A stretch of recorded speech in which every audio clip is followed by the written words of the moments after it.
بسم اللہ الرحمن الرحیم۔ آج کی کہانی کا ٹاپک ہے موت کی پکار۔ کیا بات ہے ساون، تم اتنے پریشان کیوں دکھائی دے رہے ہو آج؟ کبیر نے پوچھا۔ کچھ نہیں یار، بس ایسے ہی۔ کچھ تو بتاؤ، آخر کیا بات ہے جو تمہیں اتنا پریشان کیے ہوئے ہے؟ یار کیا بتاؤں، اس مرتبہ پھر میری لکھی ہوئی کہانی کوئی رنگ نہ جما سکی۔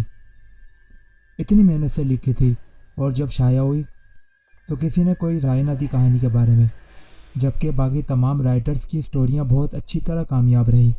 کوئی بات نہیں ساون، تم کوشش کرتے رہو، دیکھنا ایک نہ ایک دن تمہاری لکھی ہوئی کہانی کی پوری ملک میں دھوم مچ جائے گی اور سب کی زبان پہ ایک ہی نام ہوگا، ساون۔ کبیر نے اسے تسلی دی اور گھر چلا گیا۔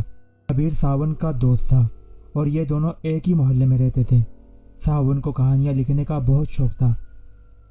جنوری 2009 سے لے کر اگست 2009 تک آنے والی اس کی ساری کہانیاں بہت اچھی رہیں اور ان کی وجہ سے ساون کا نام بڑے رائٹرز میں شمار ہونے لگا۔ مگر اس کے بعد سے لے کر اب تک اس کی جتنی بھی کہانیاں آئی وہ سب فلاپ رہی۔ کوئی بھی کہانی اچھا تاثر پیش نہ کر سکی۔ ایک نامور رائٹر کے لیے یہ بڑے دکھ کی بات تھی کہ اسے چاہنے والے اب کسی اور کو چاہنے لگے اور جس نام کو بنانے کے لیے اس نے دن رات ایک کر دی وہ ریت کی ذرات کی طرح بکھر جائے۔ اگلے ماہ پھر سے ساون کی کہانی ڈائجسٹ کا حصہ بنی اور بری طرح ناکام رہی۔ ساون کو جتنی اس کہانی سے توقع تھی وہ 10% بھی اس پر پوری نہ اتر سکی۔ اس خبر نے ساون کو خاصا مایوس کیا۔ ڈائجسٹ کے چیف ایڈیٹر نے بھی اس بار ساون کو خاصا تنقید کا نشانہ بنایا اور کہا کہ وہ کسی معمولی رسالے یا میگزین میں سٹوری نہیں لکھتا بلکہ اس ملک کے سب سے بڑے اور مشہور ڈائجسٹ میں لکھتا ہے، اور بے درپے کہانی کا فلاپ ہونا ہمارے ادارے کے لیے خطرہ ہے۔ اگر وہ معیاری کہانی نہیں لکھ سکتا تو کہانی لکھنا ہی چھوڑ دے تو اچھا ہوگا۔ آج پھر ساون کبیر کے پاس بیٹھا تھا۔ کبیر نے پوچھا، ساون کیسی رہی اس ماہ تمہاری لکھی ہوئی کہانی؟ ساون نے جواب دیا، بس اسی کا تو رونا رو رہا ہوں۔ کیا بتاؤں، اس مرتبہ پھر سے کہانی بری طرح ناکام رہی اور اس بار تو ایڈیٹر صاحب نے بھی کھری کھری سنا دی۔ میرا تو دل کرتا ہے کہانی لکھنا ہی چھوڑ دوں، تنگ آ گیا ہوں میں اس روز روز کی تنفیذ سے۔ وہ بھی ایک وقت تھا جب لوگ ساون کی کہانی کا انتظار کرتے تھے اور آج کوئی کہانی پڑھنے کو تیار نہیں۔ خیر، کبیر نے ساون کے کندھے پر ہاتھ رکھتے ہوئے کہا، دیکھو ساون، وقت ہمیشہ بدلتا رہتا ہے اور انسان کو وقت کے ساتھ ساتھ بدلنا چاہیے۔ ہو سکتا ہے تمہاری کہانی میں لوگوں کو اب وہ خوف و حیرت محسوس نہ ہوتا ہو جسے وہ پڑھنا سننا چاہتے ہیں۔ وقت کے ساتھ ساتھ ہر شخص کا مزاج بدلتا رہتا ہے، اس لیے کچھ ایسا لکھو جو کہ پڑھنے والوں کو چونکا کر رکھ دے اور انہیں حیرت کی وادیوں میں لے جائے۔ پھر دیکھنا وہی لوگ جو تمہاری کہانی نہیں پڑھتے تمہاری کہانی کا انتظار کریں گے، مگر بشرط کہ کچھ نیا کرو۔ ساون وہاں سے اٹھ کر کھیتوں کی طرف چل دیا۔ کافی سوچ بچار کے بعد اس نے فیصلہ کیا کہ وہ اس مہینے ڈائجسٹ میں کہانی نہیں لکھے گا بلکہ ایسی کہانی لکھے گا جس کی طویل عرصے تک دھوم مچی رہے۔ کچھ دنوں بعد تک وہ کہانی کا موضوع سوچتا رہا اور اسے اپنے ذہن میں رد و بدل کرتا رہا۔ آخر جب اس نے جان لیا کہ اب کہانی میں جان آ چکی ہے تو اس نے کہانی لکھنے کا فیصلہ کیا اور ساتھ میں یہ بھی ذہن میں رکھا کہ اس کہانی میں جلد بازی نہیں کرنی۔ یہ کہانی بڑے آرام سے اور اچھی طرح سوچ سمجھ کر اس کے الفاظ کو استعمال کرنا ہے۔ اس نے اس کے لیے خاص وقت اور خاص طور پر جگہ کا اہتمام کیا۔ گھر سے دور ویرانے میں ساون نے ایک جھوپڑی تیار کی اور اس میں چھت سے لے کر دیواروں تک جو کہ گھاس وغیرہ کی بنی ہوئی تھی اسے پردوں سے ڈھانپ دیا۔ اس جگہ پر کسی کا آنا جانا نہیں تھا اور ویسے بھی لوگ ویرانوں میں جانے سے اکثر ڈرتے تھے، اس لیے ساون کو اس کی یہ جگہ آئیڈیل لگی۔ آج اسے کہانی لکھنے کی شروعات کرنی تھی، اس لیے وہ دن بھر سوتا رہا اور پھر جب اس نے دیکھا کہ سارا عالم نیند کی آغوش میں جا چکا ہے تو وہ چپکے سے گھر کا دروازہ کھول کر ویرانے کی جانب چل پڑا۔ اپنی جھوپڑی میں پہنچ کر اس جھوپڑی میں موجود سیاہ اندھیرے کو موم بتیاں جلا کر جھوپڑی سے دور کر دیا۔ جھوپڑی میں اجالا ہو گیا۔ آس پاس کے ماحول میں بھی کافی وحشت تھی، مگر جھوپڑی میں اجالا ہونے کے بعد اس ویرانے میں ایسا لگ رہا تھا کہ جیسے روحوں کی محفل اپنے عروج پر ہے۔ مگر کچھ بھی تھا، ساون کو اس کا مطلوبہ شاہکار مل گیا تھا۔ وہ جھوپڑی کا دروازہ بند کر کے آس پاس جلتی ہوئی موم بتیوں کے پاس بیٹھ گیا، اپنے ارد گرد موم بتیوں کی جانب ایک نظر دوڑائی اور پھر کاغذ قلم تھام کر کہانی کا نام لکھا، موت کی پکار۔ اس کے بعد کہانی نے اپنا خوفناک سفر شروع کر دیا۔ ساون سوچ سوچ کر قلم چلائے جا رہا تھا اور دہشت کا بھرپور تبصرہ کیے جا رہا تھا۔ آخر ایک صفحہ مکمل ہوا اور دوسری جانب سے اذان کی آواز سنائی دی۔ سحر نے اپنے وجود میں آنے کی پیش گوئی کر دی۔ رات بھر جلنے والی موم بتیاں بھی اب زندگی کی بازی ہار چکی تھی۔ ساون نے اپنا سامان سنبھالا اور گھر چلا آیا۔ سلسلہ وہی رہا۔ دن بھر ساون سوتا رہتا، نہ کسی سے ملتا، نہ گھر سے بغیر کام کے باہر جاتا۔ رات ہوتے ہی وہ کہانی لکھنے کے لیے جھوپڑی میں چلا جاتا۔ تقریباً 10 دن کی انتھک محنت سے کہانی آدھی مکمل ہو گئی۔ ساون کو اس کہانی سے بہت امیدیں وابستہ تھیں اور اس کا دل بھی یہی کہتا تھا کہ ضرور یہ کہانی اسے شہرت کی بلندیوں تک پہنچا دے گی۔ آخر ساون کو کہانی لکھتے ہوئے 25 راتیں ہو چکی تھی اور کہانی کو مکمل کرنے کی لگن اسے ہر روز رات کو ویرانے میں موجود جھوپڑی میں لے جاتی۔ ویسے آج ساون بہت بے چین تھا کیونکہ آج کہانی مکمل ہونے والی تھی اور آج کہانی لکھتے ہوئے 28ویں رات ہونے والی تھی۔ ساون نے سارا دن سوتے ہوئے گزارا اور رات ہوتے ہی اپنے مقررہ وقت پر جھونپڑی کی طرف چل پڑا۔ آج رات موسم یکسر بدل چکا تھا۔ بادلوں نے آسمان کو اپنی گرفت میں لے رکھا۔ معلوم ہوتا تھا جیسے ابھی طوفانی جھکڑ چلنا شروع ہو جائیں گے، لیکن ساون اندھیر نگری میں تن تنہا موم بتیاں جلائے کہانی کے آخری صفحے لکھنے میں مشغول ہو گیا۔ رات کے پچھلے پہر جب کہ اس کی کہانی مکمل ہونے ہی والی تھی کہ زبردست آندھی سے جھوپڑی میں روشن ساری موم بتیاں بجھ گئیں۔ ساون کو یہ معاملہ کچھ عجیب سا لگا، مگر اس نے اس کی جانب بالکل بھی دھیان نہ دیا اور اپنے کام کو پورا کرنے کے لیے اس نے دوبارہ موم بتیاں روشن کر دی اور کچھ ہی دیر بعد اس نے کہانی کا اختتام کر دیا۔ کہانی کے پورے ہوتے ہی ساون کو دلی خوشی محسوس ہوئی اور اس نے ایک سرد آہ بھرتے ہوئے اپنے ہاتھ سر پر رکھے۔ اسی اثناء میں ایک دم تیز بارشیں ہونے لگی اور طوفانی جھکڑ چلنا شروع ہو گئے۔ یہ سلسلہ آخرکار صبح تک چلتا رہا اور جیسے ہی سورج نے اپنی پہلی کرن سے علاقے کو روشن کیا، بارشیں اور طوفان ختم ہو گئے۔ ساون نے اپنا سامان اٹھایا اور گھر آ گیا۔ ماہ فروری میں اس بار ساون کی کوئی کہانی نہیں چھایا ہوئی تھی کیونکہ اس نے سارا وقت اپنی اس خوفناک کہانی موت کی پکار کو لکھنے میں صرف کیا تھا۔ ساون نے کہانی کو بڑے آرام سے اور پرسکون جگہ پر بیٹھ کر لکھا تھا، اس لیے اسے اسٹوری پر پورا یقین تھا کہ یہ ضرور شہرت حاصل کرے گی۔ ساون نے یہ کہانی اب مارچ کے شمارے میں دینے کا ارادہ کیا، اس لیے ساون کو اگلے شمارے کے آنے تک کا انتظار کرنا تھا اور پھر مہینہ گزر گیا۔ ساون نے اپنی تمام تر صلاحیتوں سے مزین کہانی چھپوانے کے لیے بھیج دی۔ اس کو کہانی پر یقین تو تھا مگر وہ اس کی مقبولیت کو دیکھنے اور سننے کے لیے بڑا بے چین تھا۔ اور پھر فروری کی 26ویں تاریخ کو آخر مارچ کا نیا شمارہ مارکیٹ میں آ گیا۔ اس سے قبل ہی ساون کو ایڈیٹر صاحب کی طرف سے کہانی کے سپر ہٹ ہونے کی پیشگی مبارکباد کا فون آ چکا تھا۔ شمارے میں ساون کا نام دیکھ کر لوگوں نے سوچا کہ ضرور اس بار زبردست کہانی ہوگی اور شاید ایسا ہی ہوا، مگر 26 فروری کی رات کو ہی ساون کو ایک چونکا دینے والی کال ایڈیٹر کی طرف سے آئی۔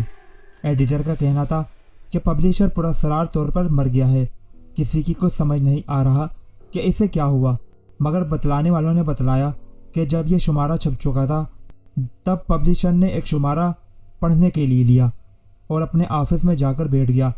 کچھ ہی گھنٹوں بعد جب کوئی آدمی کسی کام کے سلسلے میں آفس کے اندر گیا تو اس نے چلانا شروع کر دیا۔ باقی لوگوں کی وہاں موجودگی کے بعد دیکھا گیا کہ مرنے والے کی آنکھوں سے خون بہہ کر گال تک آیا ہوا ہے اور اس نے جو کہانی کھول کر پڑھنے کے لیے رکھی تھی وہ کہانی تمہاری کہانی تھی، یعنی موت کی پکار۔ ساون نے کچھ سوچتے ہوئے فون بند کر دیا اور بڑبڑانے لگا، میری کہانی میں ایسا کیا تھا جو اس کی موت کا سبب بن گیا؟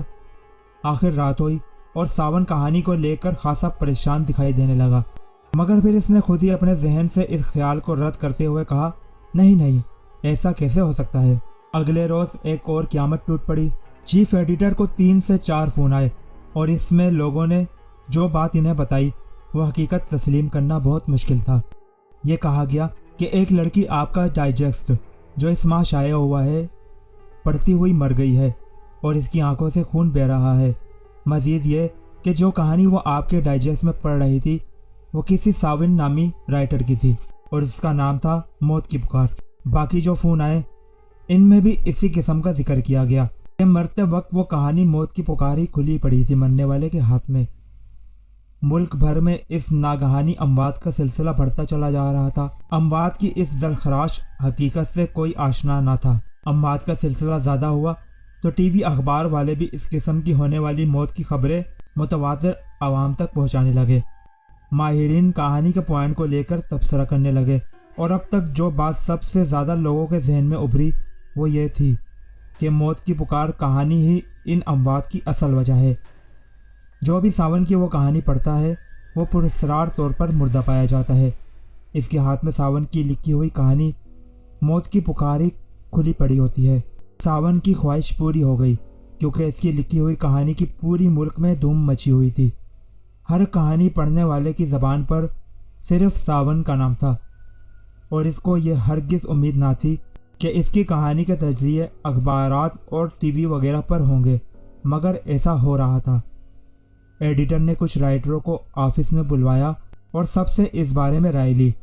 ساون نے ایڈیٹر سے کہا، ان اموات کو روکنے کا صرف ایک ہی طریقہ ہے، وہ یہ کہ اس ماہ کے شمارے میں ڈائجسٹ کی جتنی بھی کاپیاں پورے ملک میں فروخت کے لیے بھیجی گئی تھی انہیں واپس لا کر چلا دیا جائے، اور دوسرا یہ کہ ٹی وی اخبارات میں خبر دے دی جائے کہ کوئی بھی شخص اس ماہ کا شمارہ دہشت کی فضا نہ کسی کو آگے بیچے، نہ کوئی اس میں موجود کہانی موت کی پکار پڑے۔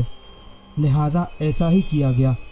پورے ملک میں کہانی کی یہ خبر ایک سنسنی خیز خبر بن چکی تھی، لہٰذا جس نے بھی وہ شمارہ خریدا تھا اس نے اسٹال پر واپس کر دیا اور اسٹال والوں نے اسے آگے بیچنا بند کر دیا۔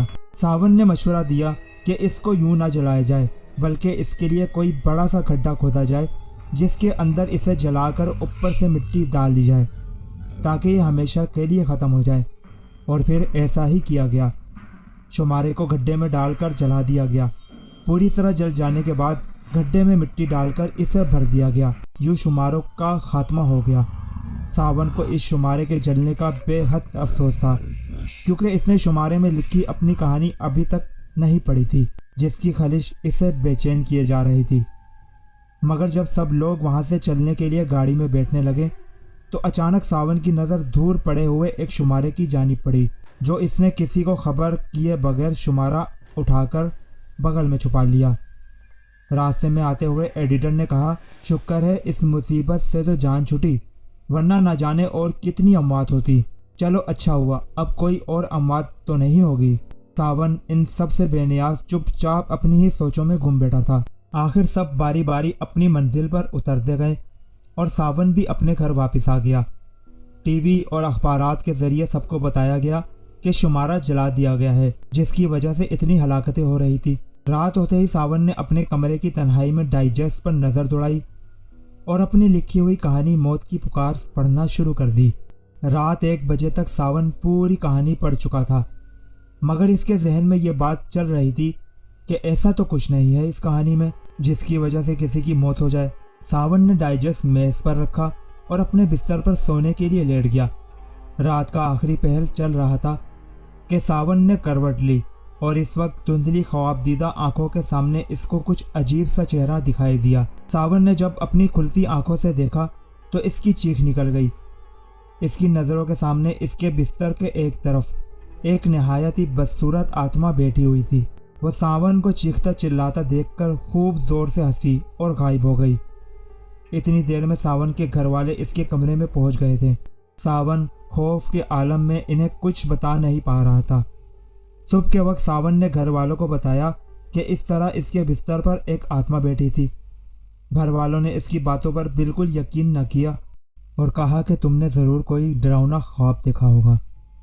اگلی رات پھر ایسا ہی ہوا۔ آتما پھر سے اس کے بستر پر بیٹھی ہوئی تھی۔ ساون پھر سے چلایا اور اس طرح یہ ہر روز کا معمول بن گیا۔ گھر والے سمجھنے لگے کہ ساون پاگل ہو گیا ہے جس کی وجہ سے وہ ایسی باتیں کرتا ہے۔ اگر کوئی آتما ہے تو وہ باقی گھر والوں کو کیوں نظر نہیں آتی؟ ایک رات ساون کی آنکھوں سے نیند کوسوں دور تھی۔ لاکھ کوشش کرنے کے باوجود اسے نیند نہیں آ رہی تھی کہ وہ آتما اس کے سامنے آ گئی۔ ساون نے خوف کے باعث اس سے پوچھا، کون ہو تم اور کیوں کر رہی ہو میرے ساتھ ایسا؟ وہ کہکے لگاتے ہوئے بولی، اتنی جلدی بھول گئے مجھے؟ میں ایک آتما ہوں، میرا نام موہنی ہے۔ ساون نے کہا، مگر میں نے تمہارا کیا بگاڑا ہے؟ وہ بولی، تم نے اپنی کہانی میں میرا ہی تو ذکر کیا تھا، آتما موہنی کا، کہ وہ بہت ظالم آتما ہوتی ہے اور جو بھی اس کے بارے میں جان لیتا ہے تو وہ اسے زندہ نہیں چھوڑتی، اور میں نے اپنی اصلیت جاننے والے سبھی لوگوں کو مار ڈالا۔ اب تمہاری باری ہے، بولو کب چلو گے میری دنیا میں میرے ساتھ؟ ساون نے یہ باتیں صبح گھر والوں کو بتائیں، مگر کسی کو یقین نہ آیا۔ یہ سلسلہ چلتا رہا اور آخر کار ساون نے تنگ آ کر خودکشی کر لی۔ ٹی وی اور اخبار والوں نے خبر شائع کی کہ موت بانٹنے والی کہانی موت کی پکار کا رائٹر ساون بھی آج پراسرار طور پر اپنے کمرے میں مردہ پایا گیا، اور اس کی اپنی لکھی ہوئی کہانی موت کی پکار بستر پر کھلی پڑی تھی۔ ناظرین، کیا آپ کو بھی لگتا ہے کہ کوئی کہانی کسی کی موت کی وجہ ہو سکتی ہے؟ کامنٹس میں رائے ضرور دیجیے گا۔ کسی اور کہانی کے ساتھ ملاقات ہوگی۔ اللہ حافظ۔ پاکستان زندہ باد۔